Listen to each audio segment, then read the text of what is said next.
GCSC, A-level এবং higher education পরীক্ষায় ভালো ফলাফল অর্জনকারী শিক্ষার্থীদের সম্মাননা প্রদানের লক্ষ্যে ওয়ান কমিউনিটির উদ্যোগে ওল্ডামের গ্র্যান্ড ভেন্যুতে অনুষ্ঠিত হয়েছে ওল্ডাম এক্সেলেন্সি অ্যাওয়ার্ড 2012।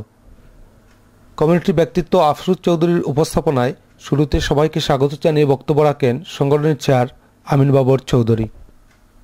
কমিউনিটির বিশিষ্টজনদের মধ্যে উপস্থিত ছিলেন ওল্ডাম বারা কাউন্সিলের সম্মানিত মেয়র কাউন্সিলর অলওয়েন চাডারটন, ওল্ডাম ইস্ট এবং শ্যাডলওয়াত এমপি ডেবি আব্রাহাম সহ বিভিন্ন শ্রেণী পেশার জনগণ। ওল্ডাম বারা কাউন্সিলের বিভিন্ন স্কুল কলেজ থেকে প্রায় 30 জনেরও বেশি শিক্ষার্থীকে অ্যাওয়ার্ড তুলে দেন আগত অতিথিরা। অনুষ্ঠানের আয়োজক এবং আগত অতিথিরা মনে করেন এ ধরনের উদ্যোগ শিক্ষার্থীদের ভালো রেজাল্ট করার অনুপ্রেরণা যোগাবে এবং অভিভাবকরাও তাদের সন্তানদের শিক্ষার ব্যাপারে আরও বেশি মনোযোগী হবেন। এরকম আয়োজনের দ্বারা অব্যাহত রাখার আশাবাদ ব্যক্ত করেন অনেকেই। বিভিন্ন প্রতিষ্ঠানের সহযোগিতায় অ্যাওয়ার্ড অনুষ্ঠানে ডিনার এবং বিনোদনের ব্যবস্থা ছিল সবার জন্য।